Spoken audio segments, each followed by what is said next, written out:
25 లక్షలు ఇస్తానని చెప్పేసి నిన్న ఈవినింగ్ కూడా ఒక న్యూస్ ఛానల్లో చెప్తున్నారు. 25 లక్షలు ఇస్తానని చెప్పేసి ఇప్పటికి వచ్చింది 10 లక్షలే అని చెప్పి వాళ్ళకి ఎవరు చెప్పారు 10 లక్షలు ఇచ్చారని? వాళ్ళు ఆయనే చెప్తున్నారు కదా సార్, రేవతి గారి భర్తే చెప్తున్నారు కదా 10 లక్షలు. చెప్పలేదు, రేవతి భర్త 10 లక్షలు ఇచ్చారు లేదు, 25 లక్షలు ఇస్తా అన్నారు, 10 ఇచ్చారు, ఇంకా మిగతా ఇస్తారన్నారు.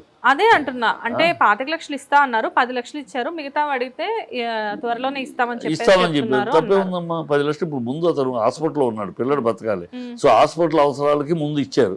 25 ఇస్తాము, ఇంకా హాస్పిటల్ ఖర్చులన్నీ భరిస్తామని చెప్పారు కనుక దాంట్లో తప్పే ఉంది. 10 ఇచ్చారు, ఇంక ఇస్తారు. కానీ 2 కోట్ల రూపాయల కార్పస్ ఫండ్ అనేది చాలా మందికి తెలియని విషయం సార్. తెలియదు, అదే చెప్తా, వీళ్ళు తెలియకుండా మాట 2 కోట్ల రూపాయలు కంపెనీ, సుధాకరు, సుకుమారు, హీరో ముగ్గురు కలిపి 2 కోట్ల రూపాయల కార్పస్ ఫండ్ ఆ పిల్లాడి పేరు మీద రెడీ చేశారు.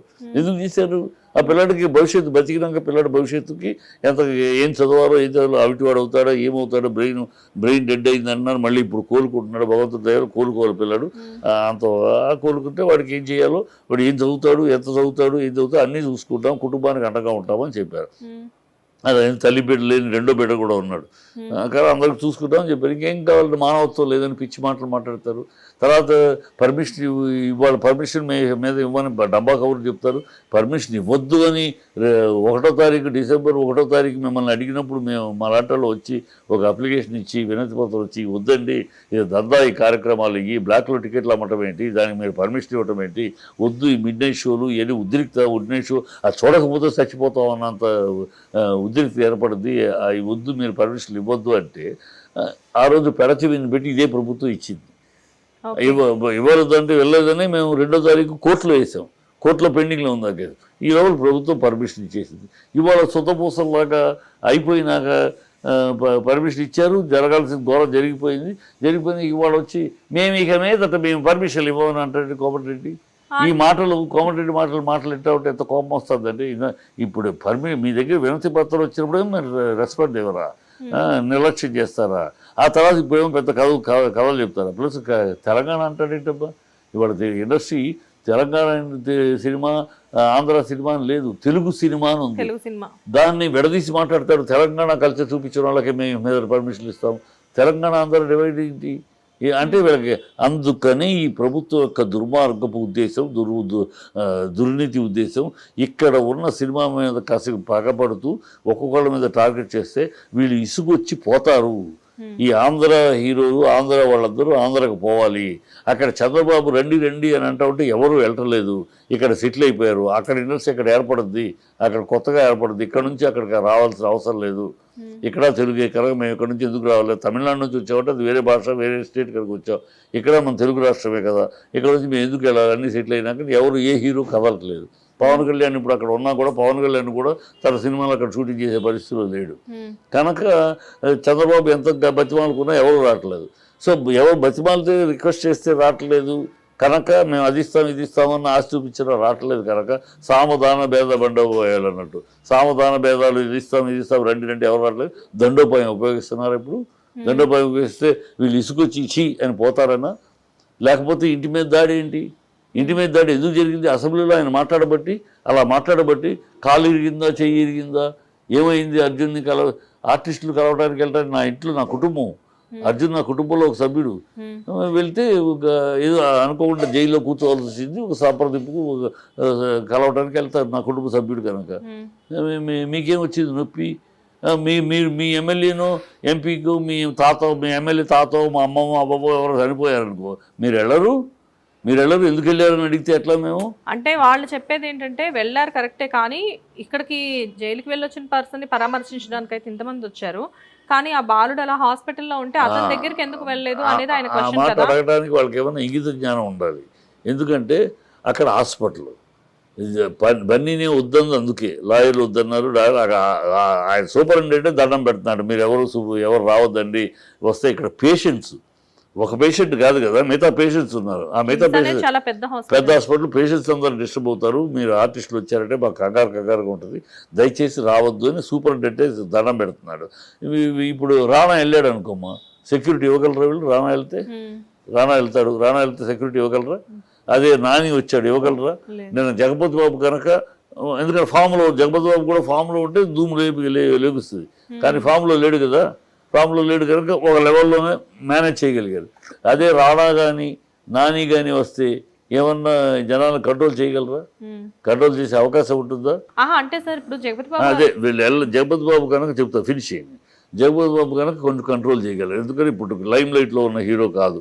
లైమ్ లైట్లో హీరో జగపతి బాబు కూడా కష్టమే. ఇప్పుడు రాణా వచ్చాడు అనుకోమ్మా, మామూలుగా ఉంటుందా జనాలు? నాని వచ్చాడు అనుకో, మామూలుగా ఉంటుందా జనాలు హాస్పిటల్లో? కనుక అక్కడికి వెళ్ళి మరొక అధ్యాయం వెళ్ళేదని జరిగింది అనుకోండి, వీళ్ళని ఎవరు రమ్మన్నారు, ఫోటోషాప్ కోసం వచ్చారు వీళ్ళని ఎవరు రమ్మన్నారు మాట్లాడతారు.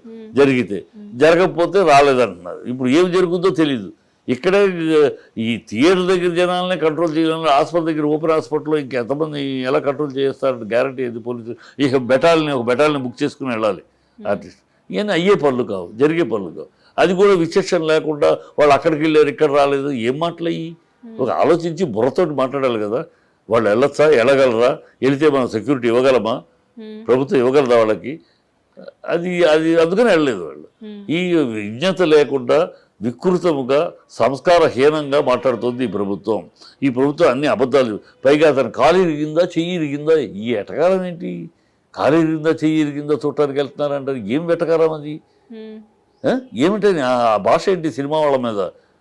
అర్జున్ ఒక హీరోని పట్టుకుని చెయ్యి ఇరిగితే కాలిందా ఏమైందంట. పైగా అంటాడు ఆయన ఏమన్నా సరిహద్దులో పోరాడాడని. ఏమన్నా అదే మాట మీద తిరిగాడు అనుకో, నువ్వేం పోరాడావయ్యా తెలంగాణ కోసం, నువ్వేమని అర్పించావయ్యా? తెలంగాణ పోరాటం జరిగిన 1200 మంది ప్రాణాలు మిగిలి ఉంటే నువ్వెక్కడ ఉన్నావు? చంద్రబాబు చాటును కూర్చున్నావు రెండు కళ్ళ సిద్ధాంతం అని. నువ్వెక్కడ ఉన్నావు? తెలంగాణ నీకు ఏం సంబంధం? ఏం పోరాడావు? ఏ ప్రజల సమస్యల కోసం నువ్వు ప్రజల మధ్యకి వచ్చి నిలబడి ప్రజలకు సమస్యకు పరిష్కారం చూపించావు? ఏమయ్యావు నువ్వు? సీఎం అయ్యావు? ఏం చించావు నువ్వు? సీఎం అయ్యావు? నువ్వు సోనియా కాళ్ళు పట్టుకుని రాహుల్ గాంధీ కాళ్ళు పిసికి అయ్యావని మేమంటే ఎంత ఉంటుంది? ఎంత అనొచ్చుగా, అనలే కదా. నువ్వు అనలేదా? అక్కడ పోరాడారా? వాళ్ళు డబ్బులు పెట్టి సినిమాలు తీస్తారు, డబ్బులు సంపాదిస్తారు. డబ్బులు పెట్టి సినిమా అయితే అయిపోదమ్మా. కేవలం డబ్బులతోటి సినిమా అయితే సినిమా అవ్వదు. అలా అయితే అదాని అంబానీలే సినిమాలు తీస్తారు. ఇక్కడ 60 మంది 150 రోజులు 800 కిలోవాట్ల మధ్య ఈ వేడికి తట్టుకుంటూ ఆ వేడిలో నవ్వుతూ సీన్లు, ఏడుగురు సీన్లు, రకరకాల పర్ఫార్మెన్స్ చేయాలమ్మా. ఫైట్లు చేస్తూ ఉంటే ఒక్కొక్కటి ఎముకలకు ప్లేట్లు ఉన్నాయి. మా హీరోలు కనుక్కుంటే ఒక్కొక్క హీరోకి అనేక చోట్ల ఈ మోకాలు ప్లేటు, మోచేయి ప్లేటు, ఇలా ప్లేట్లు ఉన్నాయి. ఇంత కష్టపడి దాంట్లో అనేక శ్రమతో వచ్చి చెమట వచ్చి 150 రోజులు షూటింగ్లు చేసి ప్రజలను ఒప్పించి మెప్పించి వాళ్ళ ఆశీర్వాదం పొంది స్టార్లు అవుతారు. మీకు మళ్ళీ ఓట్లకు ఓట్లు కొని ఓట్ల పదవిలో కూర్చోరు. ఆ డబ్బు సంపాదించడం కోసం అవినీతి చేయరు మా సినిమా వాళ్ళు. రక్తం చిందిస్తారు, చెమటం చిందిస్తారు. మనం డబ్బులు పెడితే వస్తాయి, సంపాదిస్తారు. ఏ పిచ్చి మాటలు, ఏం తెలిసి మాట. సినిమా అంటే డబ్బులు పెడితే వస్తాయి. సినిమా పెట్టు, నువ్వు నీ దగ్గర ఉన్నాయి సంపాదించాక సీఎంగా నీ అన్నదమ్ములు కూడా సంపాదిస్తున్నారుగా, పెట్టు, సినిమా తీసుకుందాం. అది కాదు సార్, ఇప్పుడు మీరు మాట్లాడేది ఎలా ఉందంటే రేవంత్ రెడ్డి గారు ఇదంతా కావాలనే టార్గెట్ చేస్తున్నారు అన్నట్టు చెప్తున్నారు. దేనికోసం రేవంత్ రెడ్డి దేనికోసం అంటే ఈ ఇండస్ట్రీ అక్కడికి ఆంధ్రాకి వెళ్ళాలి. ఇక్కడ నుంచి కొంతమంది దానివల్ల తెలంగాణ ప్రభుత్వానికి కూడా లాసే కదా. తెలంగాణ వాళ్ళు చాలు, ఎంతమంది ఉన్నారు తెలంగాణ వాళ్ళు? ఆంధ్ర వాళ్ళకి అవార్డులు వస్తున్నాయి. ఆంధ్ర వాళ్ళకి ఆంధ్ర అల్లు అర్జున్కే వచ్చింది, ఆంధ్ర మాస్టర్కే వచ్చింది. ఆంధ్ర వాళ్ళకి అవార్డులు వస్తున్నాయి. మా తెలంగాణ వాళ్ళకి మేము ఇచ్చుకున్న తప్పితే నేషనల్ లెవెల్లో రావట్లేదు. కనుక వీళ్ళు వెళ్ళిపోతే అప్పుడు తప్పకుండా తెలంగాణకి అవార్డు ఇవ్వక తప్పదు. సార్ ఆంధ్ర వాళ్ళు తెలంగాణ వాళ్ళు కాదు కదా సార్, తెలుగు ఫిల్మ్ ఇండస్ట్రీ. అది నువ్వు నేను అనుకుంటున్నావు, కానీ రేవంత్ రెడ్డికి అలా లేదు. రేవంత్ రెడ్డి అందుకనే టార్గెట్ చేస్తున్నారు. జానీ మాస్టర్ గారి నుంచి ఒక్కొక్క క్రానాలజీ చెప్పారు కదా, అందుకనే వాళ్ళకి టార్గెట్ చేసి ఎందుకు చేస్తున్నారంటే అక్కడ చంద్రబాబు రమ్మంటున్నారు, వీళ్ళు ఎవరు వెళ్ళట్లేదు. సో ఇలాగన్నా అఖిల నాగేశ్వరరావు ఎందుకు ఫస్ట్ మెడ్రాస్ వదిలేసి వచ్చారు? ఇలాంటి అవమానాలు భరించలేక. అక్కడ తమిళ వాళ్ళు సెకండరీగా చూస్తున్నారు, ఏ ఇష్యూ ఇచ్చినా మనకు సెకండరీ ఇది వస్తుంది, అవసరం లేదు మనకు వద్దు అని వచ్చేసాడు ఆయన వచ్చిన మొదటి స్టెప్పే. తర్వాత రామారావు గారు ఇక్కడ స్టూడియో, అలా ఒక్కొక్కళ్ళు అక్కడ అవమానాలను భరించలేక, అక్కడ డిఫరెన్సియేషన్ చూపిస్తున్నారు, అది భరించలేక వచ్చేసింది ఇండస్ట్రీ. ఇప్పుడు ఇక్కడ కూడా ఆ అవమానాలు చూపిస్తే ఈ అవమానాలని డిఫరెన్సియేషన్ చూపించారనుకో, ఆటోమేటిక్గా ఇక్కడ నుంచి ఒక ఇద్దరు హీరోలు వెళ్తారు. తర్వాత తెలుగు ఇండస్ట్రీలో ఆంధ్ర వాళ్ళు అక్కడ, తెలంగాణ ఇక్కడ అని ఏర్పడుతుంది. అది చంద్రబాబు వ్యూహం. చంద్రబాబు వ్యూహానికి ఈయన శిష్యుడు కదా, మళ్ళీ శిష్యుడు కాదు నేను సహచరుడు అంటారు, శిష్యుడో సహచరుడో ఓటుకు నీటిలో తోడు దొంగ మనకు అనవసరం. కానీ బట్ ఆ చంద్రబాబుకు సమర్థించడం కోసం ఈ పని చేస్తున్నాడు అనేది కొట్టొచ్చినట్టు కనపడుతుంది. లేకపోతే మామూలుగా అయితే ఏమంటాడు, అరెస్ట్ అయ్యారు, అది చట్టం దాని పని దాన్ని చేసుకుపోతుంది, చేస్తుంది, మేమేం చెయ్యము అని అంటారు. అది వదిలేసి ఈయనేమన్నా పెద్ద పుడింగినా, ఈయనేమన్నా బార్డర్లో పోటీ చేశాడా, డైరెక్ట్గా మాట్లాడుతూ అతని గురించి అర్జున్ గురించి అంత డైరెక్ట్గా కించపరిచి మాట్లాడుతూ ఎందుకు మాట్లాడుతున్నాడు? ఏ అవసరం వచ్చింది? నువ్వు చీఫ్ మినిస్టర్వి, ఓ చీఫ్ మినిస్టర్ ఉందాక చట్టం దాన్ని పనిచేస్తుంది, అది ఎవరు తప్పైనా సరే కాదు కానీ అంటే అయిపోయింది. అతనేమన్నా అక్కడ పోరాడాడు, నిన్న కూడా అసెంబ్లీలో ఆయన కాలు ఇరిగిందా, చెయ్యి ఇరిగిందా, ముక్కు ఇరిగిందా, ఏంటిది? ఎందుకు పలకరిస్తా అంటే కాళ్ళు ఇరగాలి, అవి ఇరిగితే వెళ్ళి పలకరించాలి, లేకపోతే మా కుటుంబంలో ఎవరికి ఏదైనా పలకరించడం మాకు హక్కు లేదా? ఏం మాట్లాడుతున్నాడు ఆయన? సీఎంగా మాట్లాడుతున్నాడా, లేకపోతే ఇలా రౌడీ భాష మాట్లాడుతున్నాడు ఆయన టోటల్గా ఈజ్ వెరీ మచ్ ఎవరికో కుట్ర జరుగుతుందని నా అనుమానం. 100% రూపాయలు ఈ తెలంగాణ నుంచి హైదరాబాద్ ఇండస్ట్రీ మా సొంతము, ఇక్కడ ఆంధ్ర వాళ్ళు వచ్చి వాళ్ళు ఏలుతున్నారు కనుక వాళ్ళని తరిమేస్తే మేము ఏలుకుంటాం అనే ఒక ఇది కనపడుతుంది, కొట్టొచ్చినట్టు ఆ కుట్ర కనపడుతుంది నాకు.